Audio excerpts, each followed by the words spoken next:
Ce qu'on peut retenir de ce congrès, c'est que vraiment on a rassemblé la population de Kagit et environ.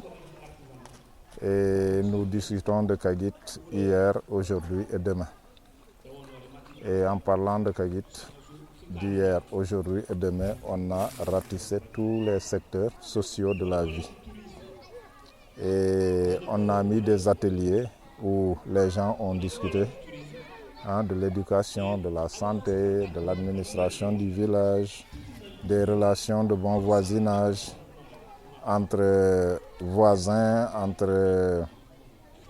entre voisins des villages et ensuite entre voisins des villages frontaliers. Donc on a discuté de tous ces aspects et on n'a rien laissé en rade. C'est parce que nous sommes là pour discuter de qu'est-ce qu'il faut faire pour développer notre terroir. Nous sommes vraiment satisfaits de la qualité des débats parce que d'abord on a commencé le travail en créant des commissions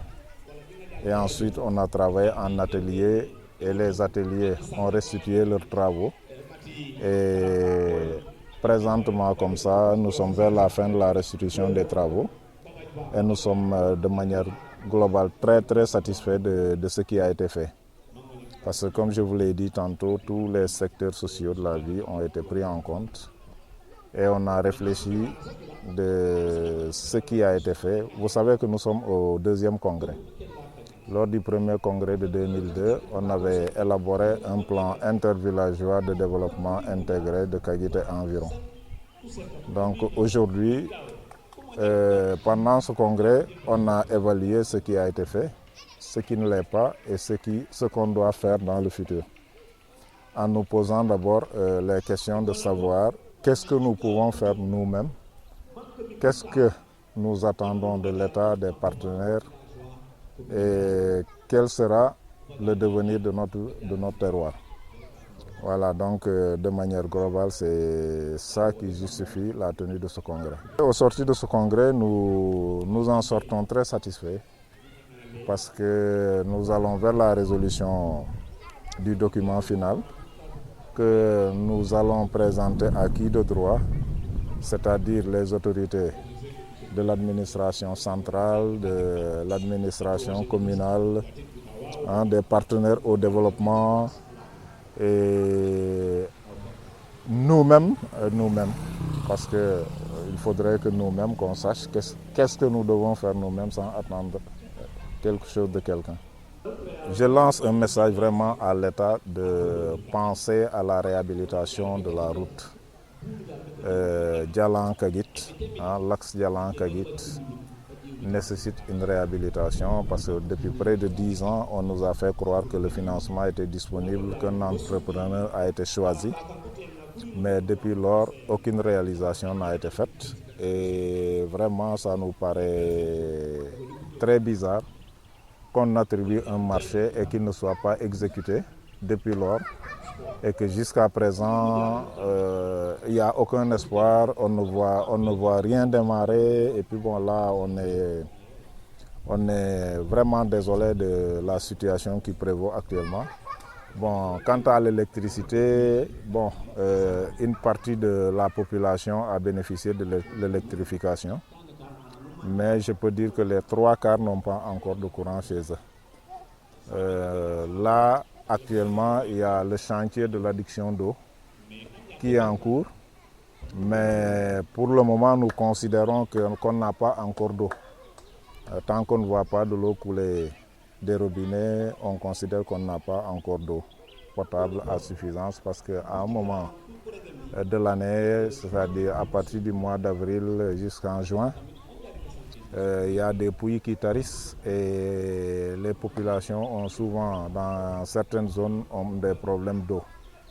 Il faut se déplacer dans des zones très lointaines pour avoir de l'eau potable. Et vous savez combien de fois c'est difficile. Radio Kabisu FM 100.0 dans le Kassa. Nous diallo pour Kassanken. Manu Djemberekan, Manu Esukelo le Djaw Hekit. Parce que le congrès le lieu tiré est en 2002. 2002 kila wanu lop tomi de congrès no lolop wanu warew kande suke loli mane développer alors baba étape yan hase ujaw jatu jaw rimto no waru jum manu juk depuis no nanji jumen mi enda kila waji kanorut boji wareji kan mo hakila ukani yekimi manji jileñul henkil manji lako depuis le 3 et le 4 jaat le 5 jaaji wareji ban borokabu jiban ja borokabu panji kan une résolution finale yano hase yoy jembe kala ko le document de base le limano juk wanu warew kan pour ka jom manka jit di sisuka sanguma limi tous mansifa mansila ko mansifa manju sibaje borong bajake di sila ko diko sumay wanu kammi hunaka hatiyero hunukan kan d'abord la cérémonie yati ka kimbula kati borokabu membres des autorités administratives Kadialo, madame le sous-préfet, le premier adjoint au maire, du coup invité quand même et du coup partenaire à Kololi Kubile, comme place prix, di Anrak, quand même Kubile Kuyo Kujam invitation et loli. Wa di broka banji kami tate, nan kuban mi dijikan and dijikan exposé. Yati kahalat buji jamberekan man kunina ku di ko sayka ku ngolen ku baj borok banu xasse bu ko pank kam borok bolil mais di ko ngolen ku développer des activités sa jebere kan manku kan autonome manam des activités sa jebere kan manku baj de la richesse manku baj fu baj et yonu kam mi exposer ak lanu kam mi bon hokendi bu jom nu commencer di borok bati les ateliers nu kankan si atelier sa menge manam kam mi di côté ti ka jangale ko kam mi côté ti ka sontena ko kammi koteti jambala ju kammi di koteti yawanyei kammi di koteti ende bukano sandu kulop wa ko halat mi wanu jale berekan mambi sisuko solla si jow hakin mi yaji rok meno hoken nya be hoken ketim di commencer restitution yommi atelier yanoyan panengaru wambu ko halat mi wo bukano ko ila ko kan man sisuko solla si jow hakin yo di broka bakla bo jo nyaadi bo bu ken jibanut jaadi bu jom jo nyaadi ka xabel ñemi ñanga ñe commission yanor e passé moy ban si commission su pe pensi passé di anda restitution o ban jaat nu kan wanko ne mi résolution finale ki la yommi nan elobio di ku jola yommi e kan kayit kanu xasse ka jembe ka yisen bu kanaku broka bu depuis nam bu commencer ben nam bu bané waxawe esuke joke pour mambe o kawomi esis ko solo di si jow hakim donc di broka bakla bo jom mi jaat congrès pané ban jaat donc panjikan document kila di paremo panji sen yo nos autorités administratives di les autorités communales man ku jiker wan ko yile mi kurambenoli du kurambenoli oli pop no jiker wanu yilaw kan oli bakobut an ka karamben kati an voilà donc di broka bak la boji la kemi di bopam bu ban jaat ju contane momak ci contane momak parce que di broka bu dal di juke mata ci commission ci rorok